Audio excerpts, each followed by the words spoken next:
Liftoff. We have a liftoff. 32 minutes past the hour. Liftoff on Apollo 11. Welcome to the Go Use Australia podcast. It's the podcast for Australian shooters who just want the political interference taken out of shooting. So welcome to another episode of Gun News Australia, brought to you by Politics Reloaded and Gun Traders Australia.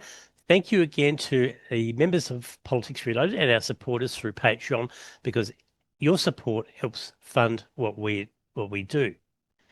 The recent shootings in Porepunkah in Victoria left 2 officers of the Victoria Police dead and the third one injured. And obviously the hunt for the perpetrator still goes on.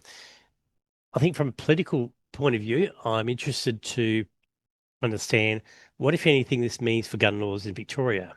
So we ask that question, and we think we know the answer. So effectively, in Victoria, we've not had the sort of changes to gun laws that we've seen in other states. We've not had the sort of rhetoric from the police forces. And if anything, the Victorian government recently allowed the continuation of duck hunting, despite there being a parliamentary committee which recommended that it be banned. And so I would hazard a guess to say that the leadership of Labor in Victoria is not wanting to stir the pot for shooters, especially a year and a bit out from the next Victorian State Election. So my expectation is that we're not going to see anything come out of this particular event, despite it being an obvious, target for the anti-gun brigade and the like, who've been very, very active in the recent years, which is, I guess, another topic in its own right. Now, that was a really tragic event what happened, and I don't think anybody's playing that down.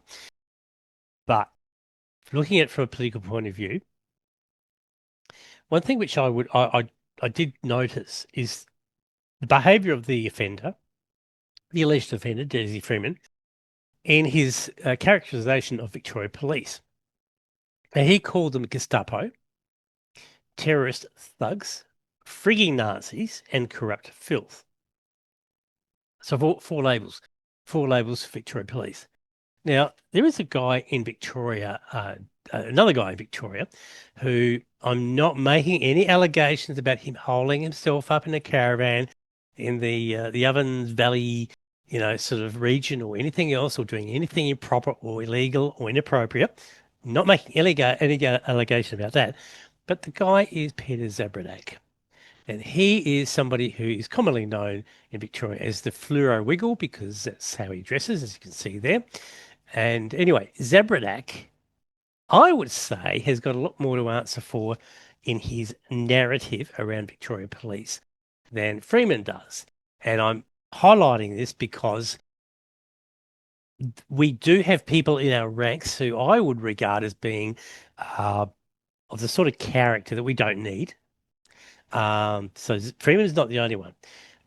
The other thing about Zabradak is he makes the story will come out, I think, in the next few weeks about allegations he's made against others, myself included, that were just frightfully untrue, which I believe many of you will have heard.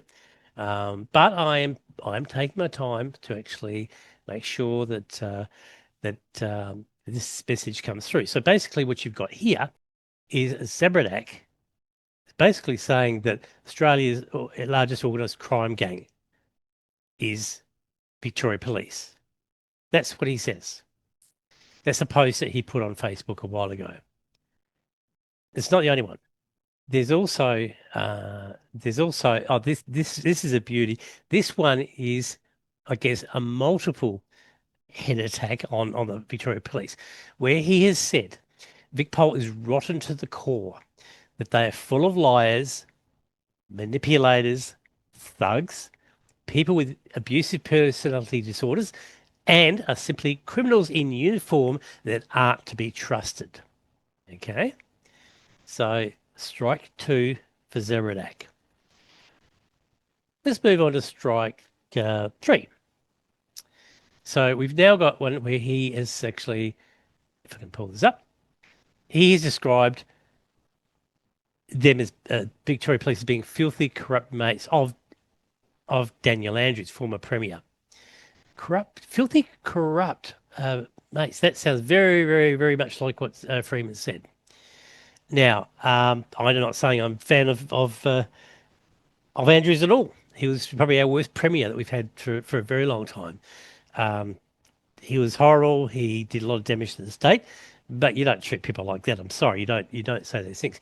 Then we move on to his commentary about Nicola Gobbo, the lawyer, the controversial lawyer in Victoria who sold herself out to police, and where he basically says a dirty Labor government protecting its dirty, corrupt mates in dirty, corrupt mates is what he calls Victoria Police. So that's four all. Even though a couple of those were double-barreled criticisms. Let's not stop there. Let's keep moving on about Zabradak. And here he is saying about why Victoria Police Command smells worse than an open septic tank in midsummer. So that to me sounds like someone who has got an absolutely irrational hatred of police, because it comes to me as being like that. That's my honest, frank opinion. In looking that condition up, I'm not making any claim that Zabradak suffers from any conditions, but the word capiophobia is an intense and often irrational fear of police or other law enforcement. And there's an acronym that's been floating around too, which is ACAB, which is a view that all cops are bastards. I don't know. As I said, I'm not making any allegations about Zabradak, just pulling up stuff that he's posted online and just putting it up there for you to see in the current environment.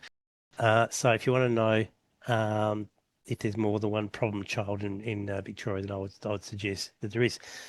Now, let's talk about Lady Luxury, Kate Fantanil. Now, Kate's got a fundraiser, as you know, which she promoted early this year. She raised just shy of $180,000 to fund a pro firearm lawsuit to challenge the state's gun laws. That's what she claimed in her GoFundMe fundraiser, which she has not done. There's been no actions filed, and we've covered this in the previous episode. Now, of recent times, this is what you would see if you went to see her fundraiser. Donations pause. It says that our team has contacted the organizer with a solution, and when donations will resume once the issue is resolved. So for some reason, they froze her account. They emailed her, and it would appear that she's responded and is now live again. You can actually donate if you want to. Bear in mind, she's living the life in San Antonio in Texas, so if you really want to donate to somebody who's doing that, then that's fine. But when you look at the terms and conditions of the use of GoFundMe, and also look at why a donation would be paused, it's pretty clear they had a concern. The tension is that they get paid. They get a commission for donations that are paid, so they want this thing to continue. And they would have emailed her and said, hey, what's the story here? She would have given them an answer, and now she's off again. So just, if you weren't aware, then be very careful about donating. If you want to make a complaint, you can do that to the GoFundMe organisers. And I just want to say, Kate, don't blame me for what happened there. That was not my doing. That was somebody else's. Obviously, people share the same concern that, Sean and I and others have got. So take it out on them, not me. This last thing, which I'll share with you, also comes from Kate. And it's, I think, a statement that has got me gobsmacked. So I'm going to share it. I'm going to hit play, and please sit back and enjoy. The amount of information I have gathered since January when I kicked this thing off has just been incredible. This is history, and this is why I talk about it, because I'm a journalist. Okay. So we've just made history, apparently. Kate's made history, according to what she says. Because she's a journalist. I'm going to leave it on that note. I hope you enjoyed this episode, and I will see you later. Well, I hope you enjoyed this episode of Gun News Australia, and don't forget to subscribe to our YouTube channel. And if you're a supporter through Patreon, you'll get access to early release of the episodes as soon as they're uploaded, as well as the special weekly updates. So to support our work, simply go to patreon.com/politics reloaded, or use the QR code on the screen, or see the description in this episode for details.